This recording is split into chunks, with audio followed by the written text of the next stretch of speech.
Dans les forêts de Sibérie est une claire incitation à larguer les amarres. Le héros du film veut échapper au bruit du monde. Il cherche à se défaire du jeu social, évidemment futile. Au cœur de la Sibérie, posséder un téléphone portable est idiot. Et on se contrefiche de savoir si Lens a battu Ajaccio en Ligue 1 ou si Macron est plus à gauche que s'il était moins à droite. Le film plante le décor et définit d'emblée les enjeux. Il nous invite à nous fondre dans l'infini, celui du temps, celui de l'espace. Comment faire autrement quand on vit à 5 jours de marche du village le plus proche, à 500 km de la grande ville d'Irkoutsk.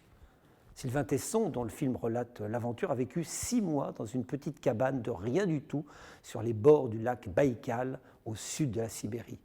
Sa vision du monde tient en quelques lignes. 2 chiens, un poêle à bois, une fenêtre ouverte sur un lac suffisent à la vie. Et si la liberté consistait à posséder le temps, et si le bonheur revenait à disposer de solitude, d'espace et de silence, toutes choses dont manqueront les générations futures. Tant qu'il y aura des cabanes au fond des bois, rien ne sera tout à fait perdu. À mi-chemin du récit d'aventure et de la réflexion philosophique, L'Essai de Tesson, paru en 2011 chez Gallimard, n'était pas facile à porter à l'écran. Les images mentales du journaliste ermite n'étaient pas toutes immédiatement traduisibles en images de cinéma. Comment transcrire la paix intérieure, le temps qui passe? Comment intéresser le spectateur à la métaphysique de la nature? Toute la question qui se posait à Safin Nebou, le signataire du film, était de savoir s'il fallait muscler le récit et ajouter des moments de tension ou d'angoisse. Il ne l'a fait qu'avec parcimonie.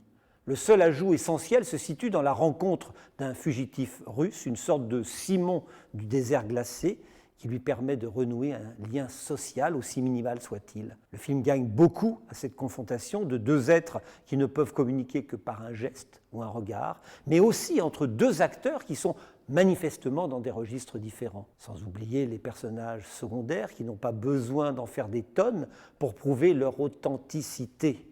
Ce sont des autochtones du cru, des hommes et des femmes qui ne doivent pas beaucoup aller au cinéma. Dans les forêts de Sibérie est une ode à la nature, quand l'homme se fond, se dissout dans l'univers et qu'il lui faut renouer avec des réflexes anciens, une condition animale. Nous ne sommes pas loin des odyssées panthéistes de Jean-Jacques Hano, dont l'humain est parfois absent, de 7 ans au Tibet au dernier loup, en passant par l'ours. Mais nous pensons aussi bien sûr à Into the Wild de Sean Penn ou Dersu Uzala d'Akira Kurosawa. Ces exemples sont pourtant inégalement pertinents. Le héros des forêts de Sibérie est étranger au monde dit civilisé. Il ne lui est pas hostile, comme l'est celui de Into the Wild. Et il ne se bat pas non plus contre une nature qui manque de l'étouffer, comme c'est le cas de Robinson Crusoe. Son exil est un acte volontaire qui vise la plénitude. Une plénitude qui est aussi la nôtre. Tout est d'une beauté à couper le souffle. Les premières images, filmées par un drone quand la camionnette emporte notre héros jusqu'à sa nouvelle demeure, proposent une plongée verticale du frêle véhicule roulant sur l'immensité glacée du lac. En quelques minutes, tout est dit. La neige, le froid, le vent, l'isolement. Un autre monde. Difficile de ne pas penser en parallèle aux conditions du tournage, que l'on imagine compliquées.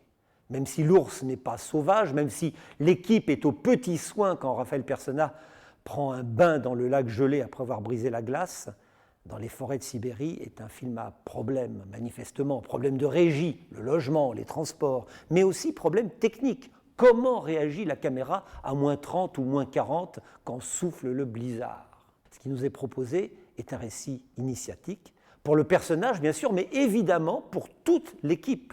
Les tournages de films sont comme des bulles et on imagine que c'était plus que jamais le cas ici. Le héros du film n'est pas Robinson Crusoe, mais le fugitif auquel il s'attache est quand même un peu son vendredi.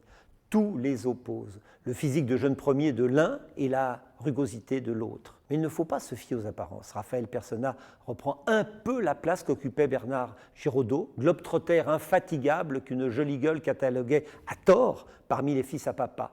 Le comédien a vécu des aventures incroyables au Cambodge lors du tournage du Temps des aveux, qu'il a confronté aux fantômes des suppliciés des Khmers rouges.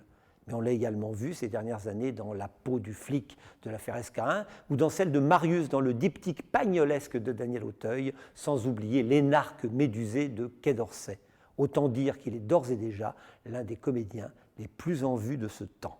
Mais le film nous donne également envie d'en savoir plus sur celui que l'on ne voit pas, Sylvain Tesson, le véritable protagoniste de cette aventure hors du commun. sur sa tentation du dépassement perpétuel. Le fils du journaliste Philippe Tesson est incontestablement l'héritier des grands aventuriers du siècle dernier, Joseph Kessel, Henri de Montfred, etc. Il a traversé à pied, à cheval ou à vélo tous les continents, souvent dans des conditions plus qu'éprouvantes, parcourant des milliers de kilomètres sur une terre qui n'est pas que concentration urbaine. Accessoirement, cet adepte du no limit dort sur les toits ou escalade les parois des immeubles. Il a récemment dévissé, frôlant la mort, 3 mois de repos forcé, qu'il décrit ainsi. Ces 3 mois de repos, de sobriété, de silence, d'examen de moi-même ont été bénéfiques. Ma vie était un carnaval endiablé et légèrement suicidaire. Il était bon de ralentir un peu les chaudières intérieures, de descendre du train. Je conserve une paralysie de la face qui me donne un air de lieutenant prussien de 1870. J'ai aussi perdu l'ouïe à l'oreille droite, mais étant partisan du silence, que René Char appelait l'étui de la vérité, je ne m'en plains pas. Ça fait une bonne vingtaine d'années que j'aurais dû m'écraser. Il y a une espèce de démon qui s'est épanoui en moi. C'est une escalade totalement adolescente, peu recommandable, plus proche de la roulette russe que de l'alpinisme. Ça me plaisait beaucoup de vivre tout le temps sur ce fil, jusqu'au jour où ça s'est mal terminé.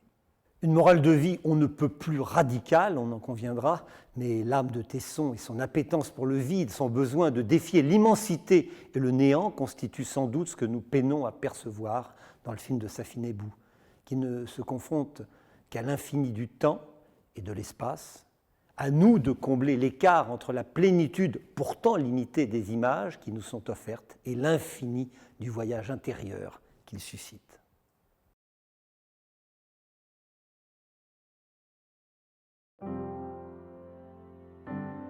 Je suis venu me rapprocher de ce que je ne connais pas. Le froid, le silence, l'espace et la solitude.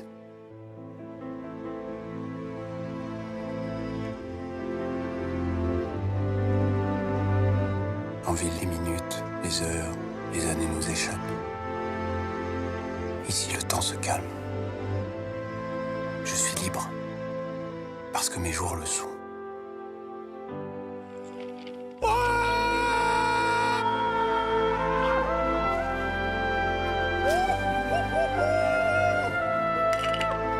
Ne nuira à rien. Ne subir le diktat de personne. Ne désirer pas plus que ce que l'on éprouve. Et savoir se faire accepter par la nature.